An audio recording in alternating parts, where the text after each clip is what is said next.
আমি জোর করিনি তোমায়, তুমি নিজের ইচ্ছায় ভালোবেসেছিলে আমায়। সব কিছুই মেনে নেওয়া যেত যদি এই ভালোবাসাটা একতরফা হতো। তবে এই ভালোবাসাটা একতরফা নয়, কারণ তুমি নিজের মুখে বলেছিলে আমি তোমার মনের মতো।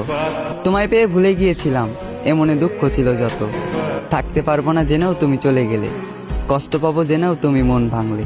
শরীরে দিলে বিচ্ছেদের ডাক, হৃদয় করলে ক্ষত। তবে এখানেও আমি তোমার দোষ দিলাম না, দোষ দিলাম নিজের ভাগ্যের। আর ধরে নিলাম এই দুঃখ আমার জন্মগত। তুমি আজ আমার জীবনে নেই, তাই বলে যে তোমার নামে বদনাম করব এমন মন মানসিকতাটাও আমার নেই। তোমার প্রতি আগে যে ভালোবাসাটা ছিল সেই ভালোবাসাটা এখনো আছে, আর আজীবন থাকবে তোমার প্রতি সম্মান আর শ্রদ্ধা। কেউ জানে না, আর হয়তো কেউ জানবেও না, প্রেমিকার স্মৃতির সাথে প্রতিনিয়ত লড়াই করা আজ আমি এক প্রেমিক যোদ্ধা।